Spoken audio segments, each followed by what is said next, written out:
La bitácora del role.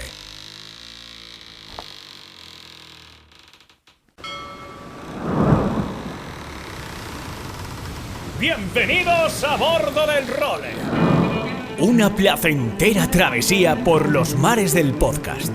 Zarpamos ya en busca de las mejores historias del mar. ¡A la caña, Nacho Gómez Zarzuela!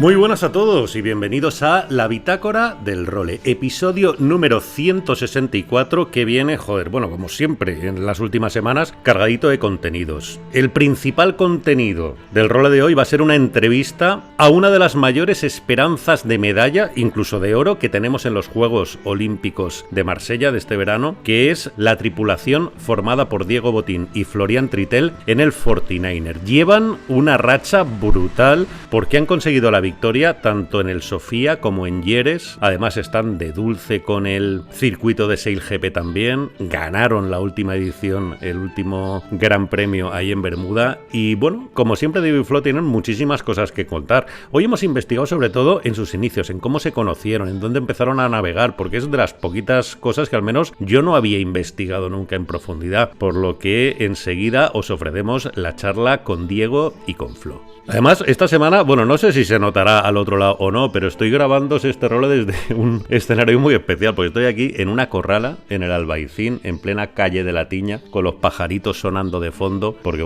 tengo mil movidas vitales ahora, estoy con la reforma de la casa en Granada, con lo que no tengo casa aquí, cuando vengo a ver a mi niña, un lío de narices, y digo, pues se lo voy a contar, pues no sé si luego esto se notará o no en la resolución del role, pero que sepáis que este es el entorno que nos rodea actualmente.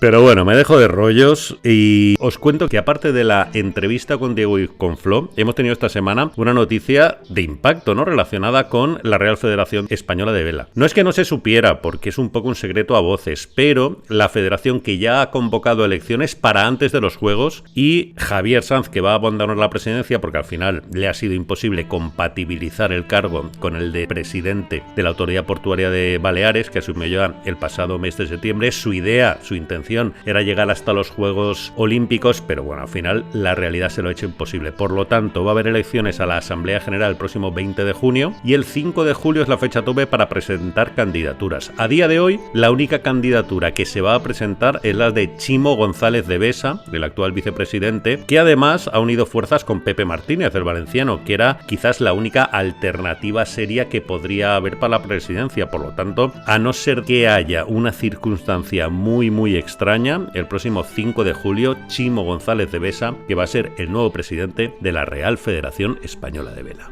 Y esta semana también me encontré con algo, me mandó el amigo Marc Menech de Alingui Red Bull, al que le mando un abrazo enorme porque sé que es seguidor de este role, un hilo que se había abierto en Sailing Anarchy. Ya sabéis, los enfermos de la vela, que Sailing Anarchy, es el foro más interesante que hay en inglés sobre la vela de competición. Pues bien, han abierto un hilo sobre la entrevista que le hicimos a Juan Cuyumdian el pasado sábado en este role, y hay un tío que incluso ha analizado todo el discurso de Juan con inteligencia artificial, lo ha traducido al inglés, evidentemente, porque es el lenguaje oficial de ese foro de Sailing Anarchy, y ha hecho incluso un resumen con el chat GPT de los puntos clave que analizó Juan en el desarrollo de los nuevos AC-75. Por lo tanto, ahora os lo dejaré en comentarios porque la verdad es que a mí me hizo mucha ilusión y es muy curioso, ¿no?, ver lo bien que han exprimido hasta el último segundo las explicaciones que nos dio Juan en este role. Y en lo que a la actualidad se refiere, y de la mano de nuestro principal patrocinador, la Fundación Barcelona Capital Náutica, mañana domingo que tenemos la regata de clausura del programa RC Sailing. Ya sabéis, las regatas de radiocontrol que van a tener una jornada muy bonita en este domingo. Por lo tanto, si queréis ir a seguirlo, se va a celebrar al final de la Rambla del Mar en Barcelona, delante del Mare Magnum, esta jornada final entre las 10 y las 2 del mediodía aproximadamente, con lo que, si queréis echar un ratito y si sale buen día por allí, la verdad es que es una buena oportunidad de ver a estos cracks del Radio Control. Y además, hoy, cuando os grabo esto, ayer cuando lo escuchéis, se ha celebrado algo que me hace mucha ilusión a mí personalmente, que es esta primera jornada del Sailing Tour de Barcelona, con la presencia de Sir Robin Knox Johnston, con el estreno de su documental. La semana que viene os contaremos tranquilamente cómo ha ido. Y además esta semana que se ha presentado el trofeo de la Copa América Femenina, que es ciertamente curioso, es como plateado por fuera, rojo por dentro. Yo no quiero decir a lo que me ha recordado, si queréis mandarme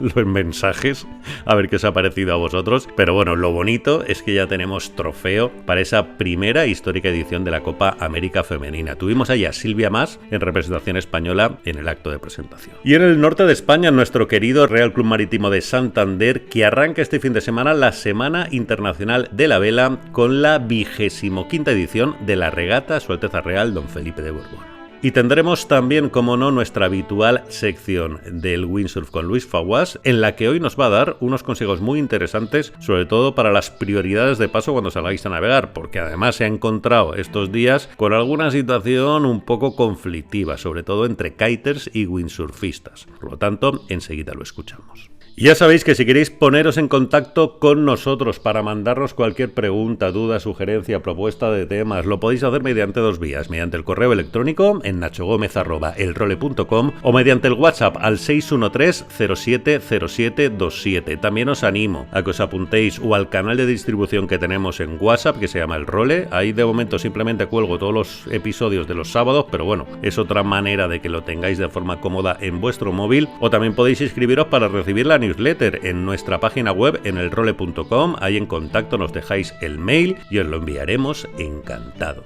Pues con todos estos contenidos arrancamos ya la edición número 164 de la Bitácora del Role.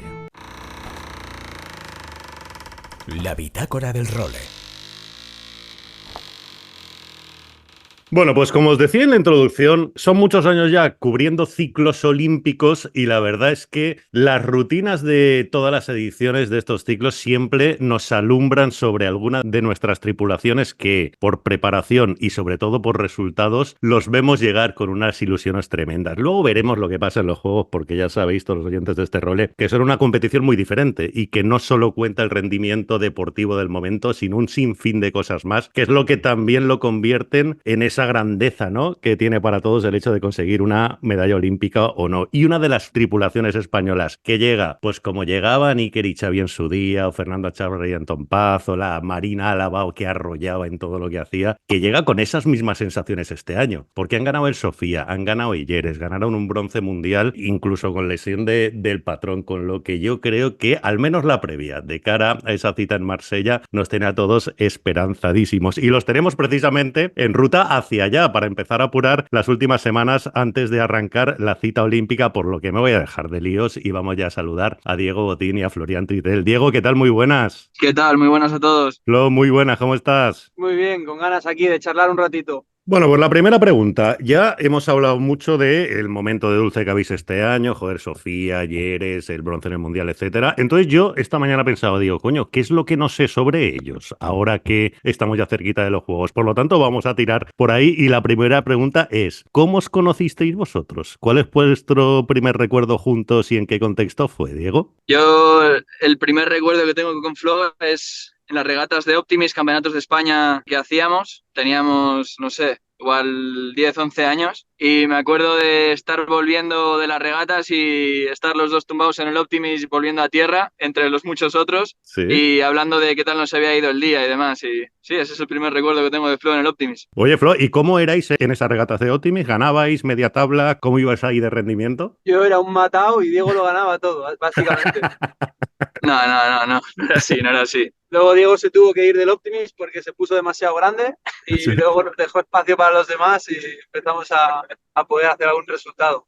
¿A dónde saltaste tú del Optimis, Diego? Yo navegué en L'Equipe ¿Sí? y en 420, pero un añito y pico en L'Equipe antes de saltar al 420 porque, así como decía Flo, dejé el Optimis bastante pronto porque cogí mucho peso rápido y sí, unos buenos años con Turra, con Pablo Turrado, con el que también estuve bastante tiempo en L'Equipe 420 y empecé en 49er. Qué bueno. ¿Y tú, Flo, del Optimis a dónde pasaste? Mi historia fue el clasificarme para un mundial en Optimist y no poder representar a España por un tema de no tener la nacionalidad y, bueno, tema político que al final nos hizo tomar la decisión de abandonar el Optimist también antes de la edad límite. Joder. Y me pasé directamente al 29er, en aquella época con mi hermano, Lucas, mi hermano mayor, Sí. y ahí estuvimos intentando establecer la clase en España y bueno, a nivel europeo estaba bastante más desarrollada y compitiendo por primera vez en un skiff. ¿Y por qué tuviste esos problemas? ¿Cuál es un poco tu contexto, Flo? Bueno, yo tengo padres alemanes y he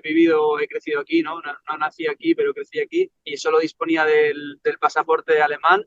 Y bueno, en aquella época realmente yo era muy pequeño, ¿no? Pero básicamente lo que nosotros sacamos de ahí es que, a resumidas cuentas, a priori parecía que un alemán no podía representar a España en los Juegos Olímpicos. No, Sí. bueno, los Juegos Olímpicos. Estamos ya con el discurso de los Juegos y sale solo en el Campeonato del Mundo de Optimist. Y bueno, luego sí que, por lo visto, sí que se me concedió ese derecho, pero bueno, fue ahí una persona que al final decidió que yo no fuese a ese Campeonato del Mundo por temas que estaba organizado y al final me quedé sin poder cumplir ese gran sueño que para mí en esa joven edad también fue una importante derrota, pero bueno, Joder. decidimos salir hacia adelante y cambiar un poco de aires y pasarnos al 29. Pues sí, mal no ha ido, mal no te ha ido luego, pero bueno. Diego, tú sé que eres cantabrón de toda la vida, además tu apellido ha salido mucho aquí, hablábamos hace nada con tu tío Marcelino por el tema de la Lingui un par de veces este año y tal, pero Flo, ¿tú dónde te criaste aquí en España? Yo en Barcelona de toda mi vida y de hecho sigo aquí. Bueno, pues una vez pasáis por estos barcos más de formación, Diego, tú ya saltas al Forti, 2 experiencias olímpicas previas en este Forti antes de arrancar esta tercera con Flo. Y Flo, tú creo que te tiraste por el mundo del Fórmula Kite un poco antes de lo previsto, ¿no? Coño, si te hubiera pasado ahora a lo mejor estarías luchando por medalla, pero en esa, en esa cometa voladora que al final además no hemos podido clasificar a España para los Juegos. Y luego te llega la oportunidad para debutar en tus Juegos de la mano de Tara en el NACRA. ¿Ahí en qué punto estabas? ¿Estabas en el Fórmula Kite y te llama Tara para eso? ¿O cuál fue la... Bueno, eso también el contexto en el que debutaste en los Juegos con ella? Sí, yo estaba realmente, entre comillas, me había retirado del deporte porque, como dices, ¿no? Yo me mudé a Tarifa y empecé a estudiar de manera paralela que quería preparar una campaña olímpica en Fórmula Kite porque hubo, quizás los oyentes lo recuerden, pero justo después de los Juegos de Londres 2012, que fue cuando yo tomé la decisión de embarcarme en este proyecto de Kite, hubo unos cuantos meses en los cuales se dijo de repente que el Kite iba a sustituir a la RSX, ¿no? Al windsurf en los Sí que es Juegos verdad. Olímpicos. Sí, sí. Todo el mundo dijo, ostras, vale, pues nos volcamos con el kite y yo pues sabía que quería estudiar a la vez que preparar una campaña olímpica y dije, bueno, el kite puede ser mi oportunidad porque es una clase que se está estableciendo y quizás pueda suplir un poco con mis conocimientos de haber navegado, ¿no? El que no pueda estar full time y estudiar a la vez. Y Claro. bueno, luego resultó que no era olímpico, decidieron al cabo de unos meses que no iba a ser olímpico el kite y aún así me quedé en Tarifa, ¿no? Pero bueno, una vez acabada la carrera, al cabo de 4 años, para los siguientes Juegos de 2020-21, en este caso en Tokio, tampoco iba a ser olímpico y podría haber muerto mi carrera deportiva por ser demasiado visionario, porque ahora obviamente lo es. Sí. Pero nada, yo decidí mudarme a Barcelona y entrometerme en el mundo más empresarial, que al final había estudiado Administración y Dirección de Empresas. Sí. Y nada, de repente me llegó una llamada de Yago López, y Sí. me dijo que tenía una amiga, Tara, que quería por lo menos probar el embarcarnos en esta campaña olímpica contra el reloj. Y para mí, sí, tomé la decisión de, sin lugar a dudas, embarcarme con Tara en ese proyecto, porque siempre había sido un sueño, ¿no? El ir a unos Juegos Olímpicos. Y bueno, a raíz de eso ya me di cuenta que la vela es realmente a lo que me quería dedicar. Estaba un poquito buscando mi rumbo todavía en los años previos y aquí estamos a día de hoy. ¿Hacia qué ibas encaminado profesionalmente? O sea, ¿en qué tipo de proyectos te estabas enfocando, Flo? Abrí una empresa con unos socios en Portugal que se llama Flying Sardine y Sí. producimos equipamiento olímpico de kite, los foils, ¿no? Los foils de las tablas de kite.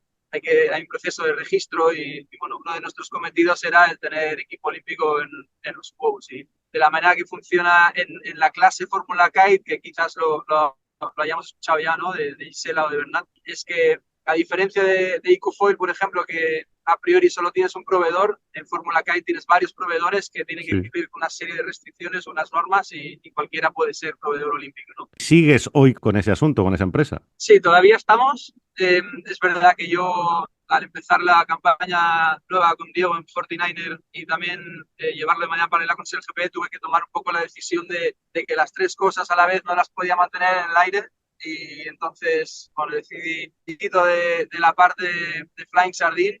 Y Sí. bueno, tengo la suerte de contar con con unos grandes socios que al final están haciendo todo el trabajo y me dejan centrarme en estos dos proyectos. Qué bien. Oye, entonces ahí ya fue tu salto también a todo el tema de, aparte de la campaña olímpica con Tara, ya empezar a navegar en otro tipo de barco. No sé si aterrizaste directamente en SEAL-GP o tú también estuviste en la Copa América Juvenil, aquella de 2017 famosa con toda esta banda, o... Yo creo que la primera vez que Diego y yo realmente conectamos más, ¿no? Nos habíamos visto en Optimis y demás, pero en la Copa América Juvenil en Bermuda formamos equipo por primera vez y donde realmente forjamos una amistad. ¿Qué recuerdos tenéis de aquello, Diego? Porque hoy en día, joder, lo vemos ya súper en primera plana por el hecho de la Copa de Barcelona, ¿no? No sabemos incluso las tripulaciones hasta de los equipos rivales, etcétera.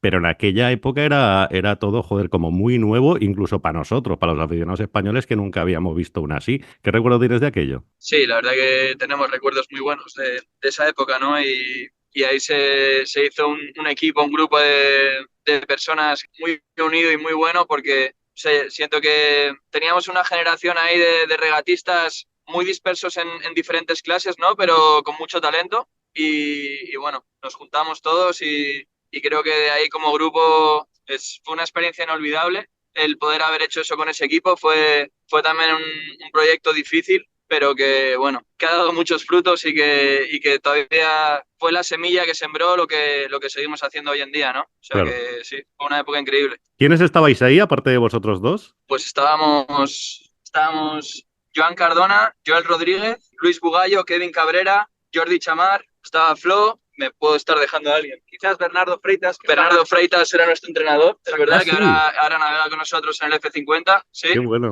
y seguro que me dejo alguno. Claro, de ahí viene todo. Cuando hagamos el documental Pero sí, dentro de 30 años sobre vuestra historia, ese será el inicio, esa Copa América Juvenil, ¿eh? exacto, exacto. Esa es la raíz, está muy bien, ¿no? La verdad que fue una experiencia inolvidable que nos marcó a todos. Y ya te digo, creo que es muy especial el grupo que nos juntamos, ¿no? De tanta diversidad de clases y que veníamos de mundos diferentes, pero éramos todos de la misma edad más o menos y eso, desde mi punto de vista, con mucho talento. Qué grande, sí, señor, sí, sí. Bueno, y a los resultados que habéis conseguido luego nos podemos remitir. Pues bueno, con todo este contexto que quería, joder, compartir con todos nuestros oyentes para que supieran de dónde venís, llegáis a esta campaña olímpica después de que Diego lograra con Yago ese medalla de chocolate. Bueno, al final empatados a puntos con el tercero, ¿no? Un poco toda la leyenda olímpica de siempre, de la gran diferencia que hay, pese a tener un rendimiento maravilloso de hacer un tercero o un cuarto. Flor, que logró un sexto con Tara en Nacra, juntáis vuestras fuerzas y hacéis un periodo olímpico de la leche, ¿no? Decía yo en la introducción que a mí me recuerda a los que hicieron Iker y Xavi en su época, Fernando y Antón, la propia Marina, que llegáis a los Juegos con todo lo que hay que llegar para optar al oro. Luego ya veremos lo que pasa, porque hay posibles lesiones, tenemos las condiciones del campo de regatas, tenemos los rivales que sigue siendo la leche, pero, Jolín, ¿qué crees que os ha llevado a llegar a este momento de dulce? Bueno, supongo que la respuesta sería infinita, ¿no? Porque hay muchísimos factores, pero así si tuvierais que destacar algo, ¿qué creéis que habéis acertado o habéis hecho bien o estáis especialmente contentos de este ciclo olímpico para al menos afrontar la previa de los Juegos como la estáis afrontando? Bueno, para mí es una mezcla de la experiencia y el bagaje que traemos los dos por nuestros caminos y un poco también la similitud que tenemos a la hora de ver la forma de hacer las cosas, ¿no? Que creo que estamos haciendo las cosas con disciplina, con buenos métodos y también la gente que tenemos alrededor, ¿no? Hay muchas personas que son clave, que igual no son una cara que sea tan visible, ¿no? Como la que tenemos nosotros, pero son clave a la hora de conseguir que podamos, por ejemplo, combinar SailGP y la campaña olímpica y que las dos campañas se retroalimenten y que hayamos podido en relativo poco tiempo llegar con todas las opciones a los Juegos. Es verdad que, como bien decías, ¿no? Introduciendo esta pregunta, que la clase 49er ahora mismo es una clase súper competida. Hemos recibido el material que estamos usando y que vamos a usar en los Juegos hace un año, o sea que todavía no está súper optimizado, ¿no? Y puede haber cambios y sorpresas de aquí a los Juegos. Sí. Y la diferencia entre ganar una medalla o no es mínima, ¿no? Está en detalles muy pequeños. Entonces, bueno, tenemos que darlo todo, no hay nada asegurado y eso, ver de cositas de detalles y tenemos que estar muy, muy concentrados y muy en nuestro juego para maximizar esas opciones. ¿En qué cosas, en qué aspectos concretos podéis mejorar el Forti durante una campaña olímpica? Diego, ¿se trata de vela? ¿Se trata de qué? Pues al final parece que sea una clase desarrollada, pero al nivel en el que estáis vosotros de enfermedad y de competitividad súper extrema, para vosotros sí que hay cambios brutales de un barco a otro. En esta campaña olímpica en concreto, ¿en qué aspectos os habéis podido enfocar para mejorarlo? Bueno, como decía, se ha cambiado el palo y las velas este ciclo y ha Sí, habido varios problemas y el diseño con el que vamos a competir se nos ha dado hace un año, ¿no? sí. Entonces, para optimizar ese diseño, nos basamos un poco en las sensaciones que tenemos que nos han servido para llevar diferentes barcos rápido en el pasado, ¿no? Esto es un poco la experiencia. Al final, todos los barcos, las cosas básicas que te hacen ir rápido en un barco son muy similares en todas las categorías y un poco usando esa experiencia y trabajando, ¿no? También probando, explorando diferentes trimados, diferentes palos, velas. También hemos trabajado mucho con nuestros compañeros de entreno, los hermanos Fantela, que Sí. es un equipo muy fuerte con el que hemos crecido mucho juntos también. Y bueno, es un desarrollo que vas haciendo a lo largo del año, ¿no? Y vas como afinando. Primero empiezas con la parte más grande, con lo básico, y luego ya te vas cerrando el cono y enfocándote en detallitos más pequeños, ¿no? Podríamos estar hablando de esto mucho tiempo, pero ese es un poco el proceso. Es un trabajo continuo que nunca acaba, además. A los juegos no vamos a llegar con todo este trabajo terminado, ¿no? Siempre puedes dar vueltas a la rueda y afinar e ir mejor, pero bueno, también hay que focalizarse en otros aspectos. No es todo velocidad, ni mucho menos, y no puedes tener ningún cabo suelto, por así decir. Claro, por ejemplo, de casco, de palo y de velas, ¿podéis elegir proveedor o la clase os marca a quién tenéis que elegir? Palo y velas para todos es lo mismo, es One Design, hay solo una marca, un proveedor. Y en cuanto al casco, en este caso nosotros estamos con Ovington, pero también hay muchos otros regatistas, otros equipos que utilizan Mackay, ¿no? De Nueva Sí, Zelanda. Sí, y una cosa que se habla mucho es una clase One Design, pero hay pequeñas diferencias en el material, ¿no? Porque al final una vela, cuando se construye, hay muchas costuras y es muy difícil clavar la zona por la que coses una vela o cómo coses los paños, la curva de Grátil y demás. sí. Entonces hay pequeñas diferencias y dentro de que tú puedas tener todas las velas en iguales, esas pequeñas diferencias pues te pueden hacer estar un poquito más cómodo con una vela o con la otra, ¿no? Y lo mismo pasa con los palos. La semana pasada teníamos aquí en el role a Hugo Rocha, que es el especialista en One Design de North, y nos contaba que los diseños son secretos y propios vuestros, ¿no? O sea, el desarrollo que hacéis vosotros de las vuelas es vuestro hasta los juegos, y luego si sale bien, pues ya se plantean si se comparte con alguien más, incluso si sacan serie o no, ¿no? ¿Vosotros trabajáis así también? No, nosotros con Hugo Rocha, ¿de qué clase hablabais? Perdona, Nacho. Estuvimos hablando de 470 principalmente, de patín Sí, catalán, de Forti no hablamos. Por eso te pregunto, porque sí, como no salió en la es conversación. diferente. Es diferente el 470 porque hay varias marcas y el diseño no es diseño único. Entonces tú Ah, puedes vale. diseñar, puedes variar tus velas y puedes hacer el diseño a tu gusto dentro de que entren unos márgenes de medición que tienen. Vale. Nosotros, la clase nos da las velas y la única diferencia que hay entre las clases es la diferencia que haya entre una persona que haya cosido una vela un día y igual al día siguiente se ha despertado de otra manera y la ha cosido pues un par de milímetros más hacia el otro lado, ¿no? Pero Ah, el diseño es el mismo. Entonces, bueno, es un poco diferente. Nosotros, desde que empezó el ciclo, en este ciclo no hemos podido tener tiempo para ir guardando las buenas porque solo las hemos recibido hace un año, pero normalmente vas guardando las que más te gustan para los juegos, ¿no? A lo largo del ciclo. vale. Bueno, voy a Pero es que, dejarme de entrar en tanto detalle que si no voy a aburrir a vosotros y pero es que a la gente estas fricadas le encantan. Saber sí.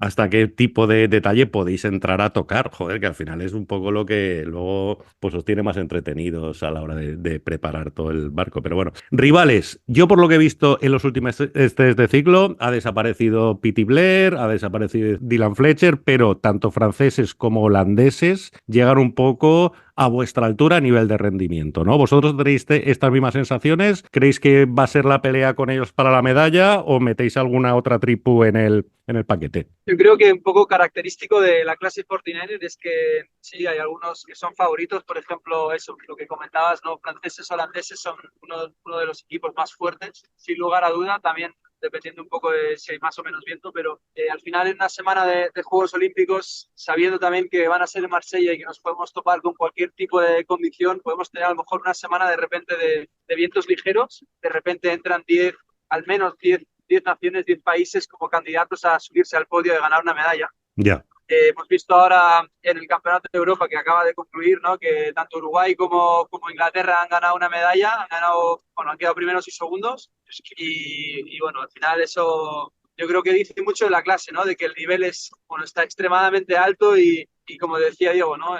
Va a ir de pocos detalles, saber enfocar bien el tiro en las prioridades en esos 4 días más el quinto de medal. Y bueno, yo creo que nosotros venimos con confianza de estos últimos eventos, pero a la misma vez intentando ser muy conscientes de que no sea un arma de doble filo, porque tener un exceso de confianza nos haría trabajar menos fuerte estos últimos meses de recta final, y yo creo que eso, nosotros lo hemos hablado a nivel interno bastante, y bueno, vamos ahora de camino a Marsella a un bloque de entrenamiento y con muchas ganas de sacar el 110% y seguir aprendiendo para haber desarrollado al máximo posible nuestra mejor versión de cara a los Juegos el primer día de regatas. Sí, y un poco ligando esta respuesta de Flo a la pregunta de antes, Nacho, una cosa interesante también es que la clase 49er a lo largo de los años ha ido cambiando su material, ¿no? Ha ido mejorándolo, por así decir, y es bastante más parejo que el ciclo anterior. O sea, es verdad que North Sails y CST, que es la marca de palos, están haciendo palos mucho más similares, los márgenes son mucho menores y esto hace también que haya menos diferencias de material y que esté más pareja la flota. Qué bien. Oye, pues vamos a abrir una ventanita también así el GP, porque, joder, vaya regatón hicisteis en Bermuda. Al final esa curva de aprendizaje al final, más que de aprendizaje, de horas de navegación en el barco, está funcionando a la misma maravillas, y a mí me ha dejado alucinado sobre todo el salidón que hicisteis en la final. Diego, ¿podíamos repasar un poco cómo vivisteis a bordo esa última salida? Pues al final, tú, o sea, por lo que vi yo al menos luego repetido, dejas australianos y kiwis que se maten por delante, ves el hueco, o sea, que yo no sé cómo le vería desde a bordo, pero al menos desde fuera se veía pequeño, pero tú dijiste, ¿qué coño? Por allí saliste pegado al pin y volando. Cuéntame un poco cómo fue aquella toma de decisiones in situ. Bueno, veníamos de hacer salidas bastante decentes en la fase previa, y la aproximación que estábamos haciendo a la salida nos estaba colocando en un sitio que nos daba opciones de salir por arriba, por abajo.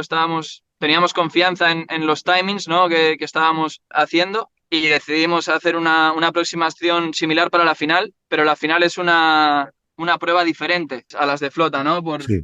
Es más importante salir con velocidad y bueno, veníamos aproximándonos eso dentro de los últimos 30 segundos, y cuando nos estábamos aproximando, Joan dijo que pensaba que probablemente se iba a abrir hueco en el pin, porque el australiano y el kiwi iban bastante pronto, y cuando los barcos van pronto, hay que quemar hacia arriba para no salirte de línea. Y Joan predijo eso bien, y cuando lo dijo, pues dijimos, eso es lo que más opciones nos va a dar de montar primeros en boya 1, y nada, fuimos a por él y con un sitio bueno con más velocidad. Al final, a mí, después de este triunfo que tuvisteis en Bermuda, es verdad que aquí somos como, o sea, siempre quieres más, ¿no? Pero a mí la sensación que se me quedó es, joder, es que os cargasteis a Pete Ballen-Ebletuk, Ben Ainslie, el Tom Slingsby. ¿Os imagináis si tuviéramos un equipo para esta Copa América? A ver, obviamente yo creo que todos soñamos con algo así en algún momento, y a la misma vez, bajo mi punto de vista, creo que es el reto más grande que pueda haber en nuestro deporte, y montar un sindicato y un desafío a la Copa América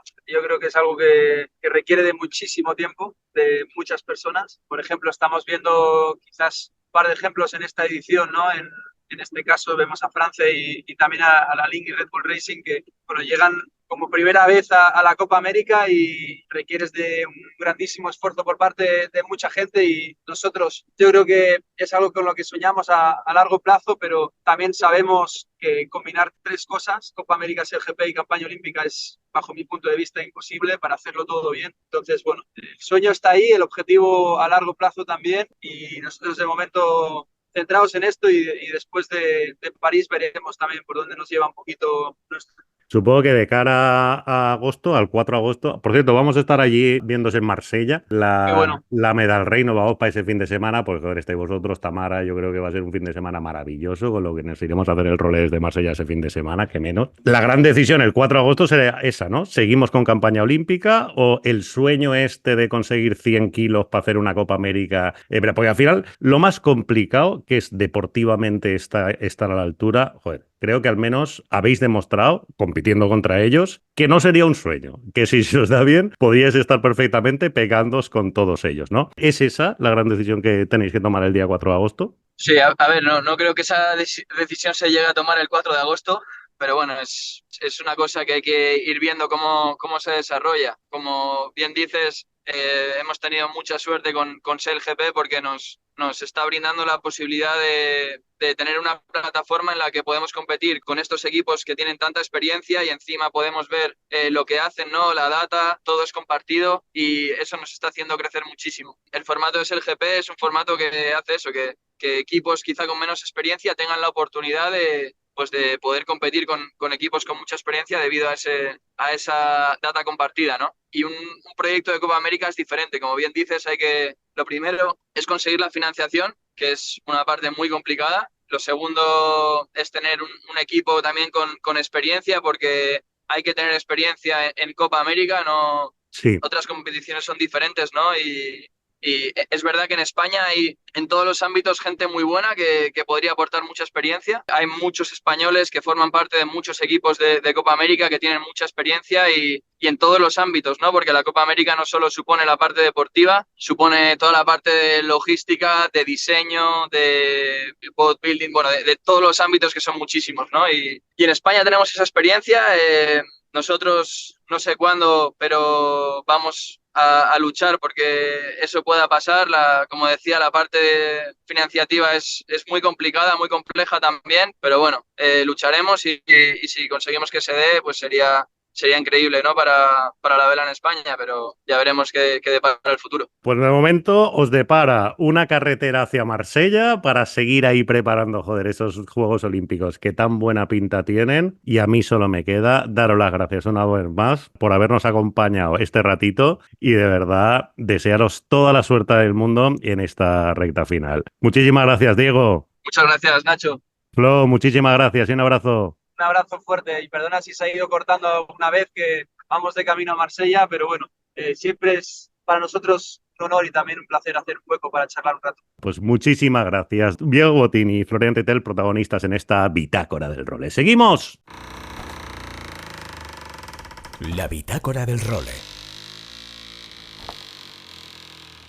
Aloha Nacho y amigos de El Role. Aquí estamos una semanita más, semanita en la que siguen soplándonos los garbis. Ha habido buenas sesiones en Valencia, yo por obligaciones de curro he podido aprovechar muy bien la del lunes, los lunes al sol, navegando con mi brother, 5:30, muy bien, y toda la playa prácticamente en solitario para 3 o 4 afortunados que pudimos liberarnos del curro y navegar el lunes, pero los que se han organizado bien han navegado lunes, martes, miércoles y seguramente hoy jueves también caerá algo, o sea que enhorabuena a esos afortunados. Y afortunados donde en Almería. Sesiones brutales. Víctor Fernández pegando unos vuelos y unas surfeadas muy buenas.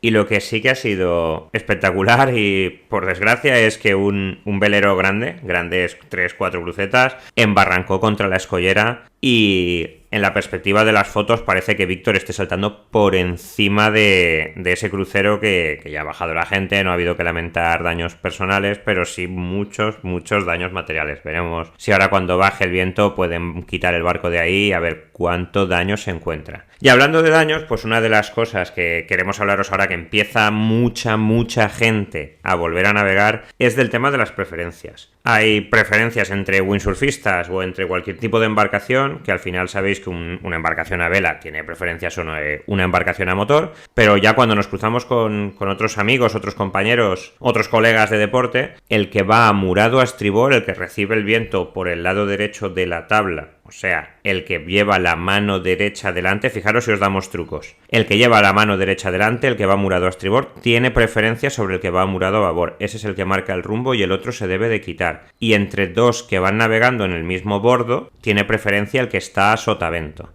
Luego también el que va a saltar tiene preferencia sobre el que va a surfear. Entre windsurfistas es relativamente fácil, pero cuando os cruzáis con un kite, el kite también debe levantar la cometa y si vais a murados a estribor os debe de ceder el paso. Yo vi una escena un poco desagradable entre un kite y un wing este lunes ahí en el Mareñ, donde si no llegaron a las manos fue de milagro porque el del kite se le ocurrió saltarle por encima al del wing. Entonces eso hay mucho kiter que le gusta pegar botes y pasar por encima de gente y eso son cosas que es una falta de respeto primera y principal y que luego cuando uno pega un salto y salta 15 o 20 metros cayendo a sotavento no sabes muy bien cuándo vas a saltar 15 o cuándo vas a saltar 20. Entonces ir con cuidado, respeto y sobre todo cuando vais a hacer una maniobra pegar un ojo a ver que tenéis tiempo, espacio y oportunidad de hacer la maniobra porque si no podéis tener un accidente gordo. Desde aquí os recomendamos tener una licencia federativa o un seguro de responsabilidad civil, ya sea el de vuestra federación, que sería lo ideal porque estéis promocionando al deporte, o ya sea el seguro de responsabilidad civil que encontréis por ahí. Pero bueno, es importante también. Y luego como novedad también, pues traemos el vídeo de la semana, es un vídeo de Goya Windsurfing que estaba presentando su material 2024 y es una pasada. Para mí personalmente que hayan tenido todas las velas se llamen igual, Banzai, Banzai Pro, Banzai Surf, Banzai Max, se me hace un poco raro. Antes tenía la Guru, la Fringe, la Banzai y la Eclipse,